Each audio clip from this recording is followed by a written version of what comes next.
first chapter Friday, we're going to be covering the sci-fi novel, The Lion of Mars by Jennifer L. Holm. So Bella's a pretty normal kid. He loves cats, he loves sweets, and he loves learning about pretty much anything that he can. But what makes him pretty unique is that he is one of 5 kids to have grown up on Mars at the United States first settlement there. And he doesn't have a mom or a dad, but he does have a Phineas, he has a Memes, he has a Salty Bill, and a couple of other adults that have raised him and the other kids since they were babies. And while Bell loves his life there, he does wonder why they are so isolated. There's other countries also on Mars that have their own settlements, but years ago, the adults cut off contact with them because something happened. Something that the adults won't tell the kids. And they are convinced that they're never going to be told what happened, and it's just always going to be a mystery. Until all of the adults get sick. They get really sick, and help from Earth is 6 months away.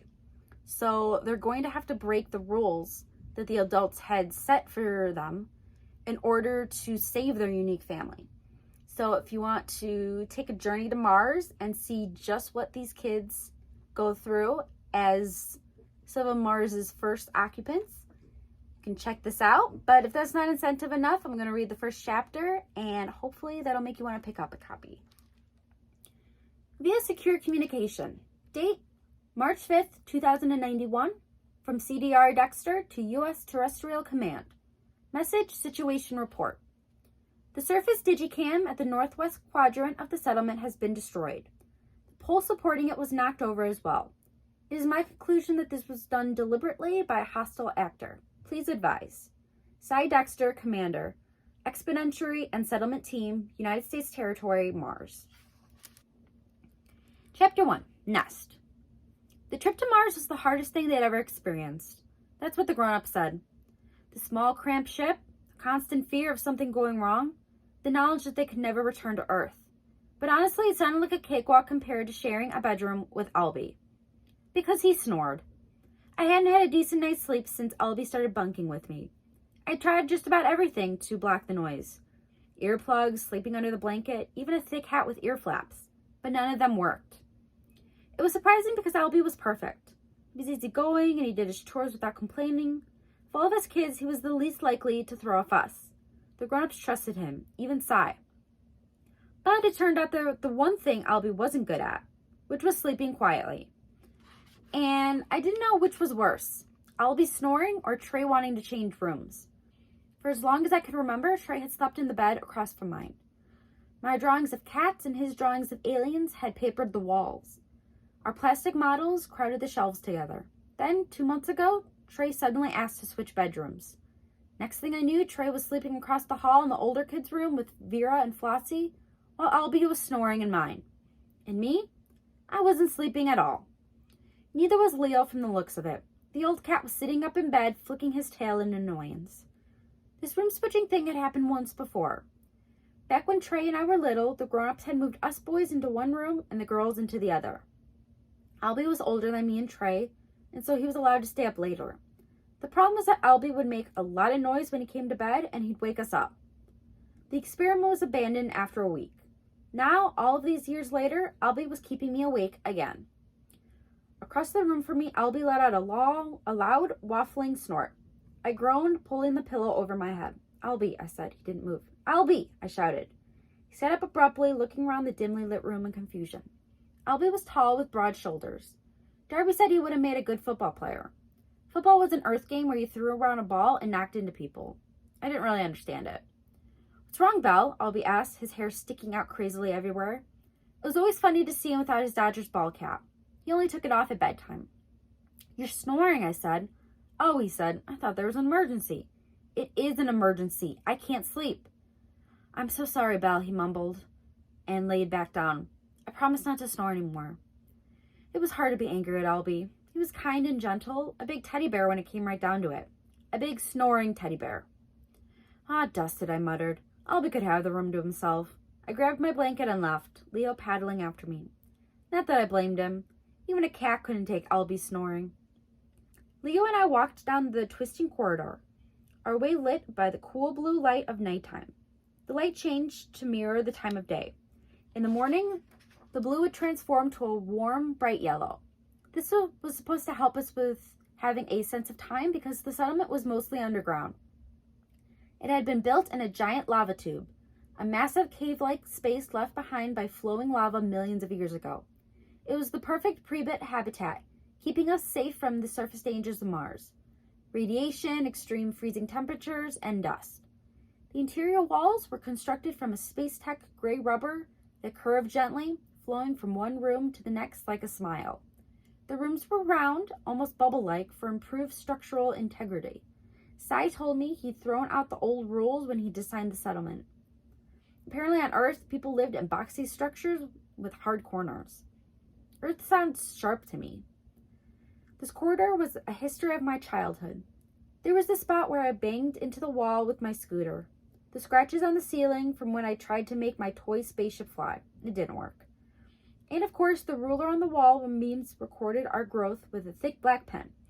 She joked that as some of the first human children to grow up on Mars, we were a living experiment. Farther down the way was a board with digipics of us when we arrived on Mars. We were much older now than the babies on the wall. Albie was 17, the oldest in Earth years. Then came Flossie, 16, Vera, 15, Trey, 14, and me, 11. I might have been the youngest, but at least I still knew how to have fun, unlike the older kids who would become moody grumps when they turned 13. Of course, in Mars year, we were much younger. It takes Mars 687 days to go around the sun, so Mars year is 687 days, which means I was only 5 and Trey was 7. Ahead of me, Leo stopped to sniff at something, his tail flicking in the air. When I was little, there had been a lot of cats. Bella, Mogi, Harley, Sesame, Little Cat. As the years went on, the cats died and Leo was the only one left, but I still remembered them all. Then Leo and I were leaving the children's wing and passing the shared areas. The recreation room and the mess hall and the kitchen that bookended the two sleeping wings. The recreation room was illuminated by the flickering light of a digi-reel that someone had left playing. Like the rest of the settlement, the room was painted a pale blue. It was supposed to be a soothing color that mimicked the Earth sky. There was an L-shaped couch with a loop rug woven from old clothing. Darby had created the rocking chair from plastic barrels. Everything was recycled on Mars.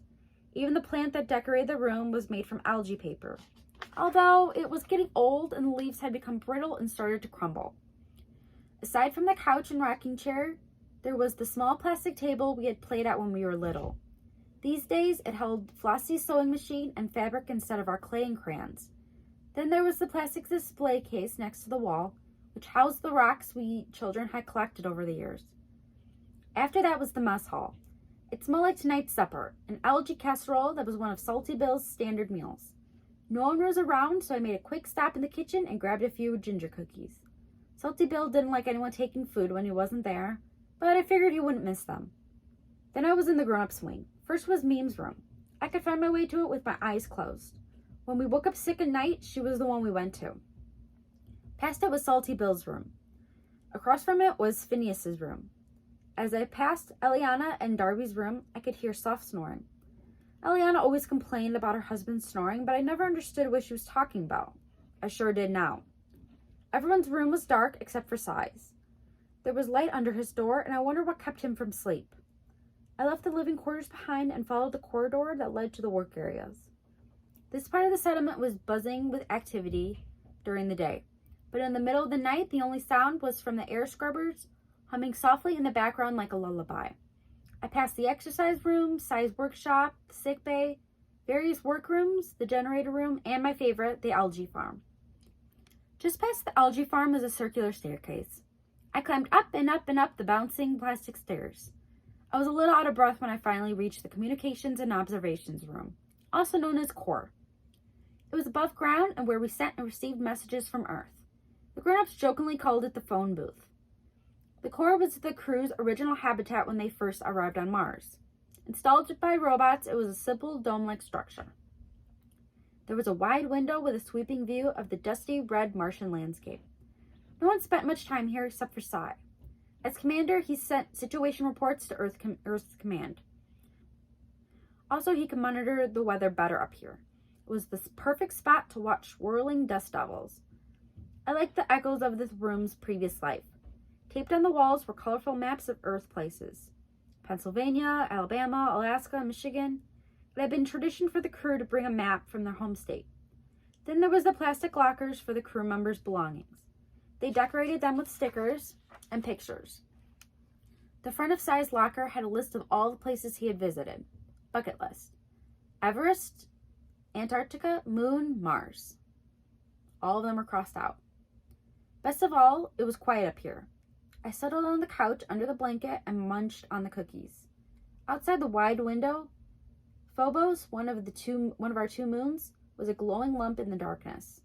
Above it was Earth, a bright shining star. I wonder if the people on Earth thought about us as much as we did about them. Even though I'd seen lots of digipics, I still had a hard time imagining Earth. The pool of endless water called the ocean, the places with trees called forests, and of course the animals. Phineas had told me about the birds that flew through the sky and made their homes called nests in trees high above the ground. As I closed my eyes with Leo curled at my feet, I felt like a bird in a quiet, safe nest, my home. One that I never, ever wanted to leave.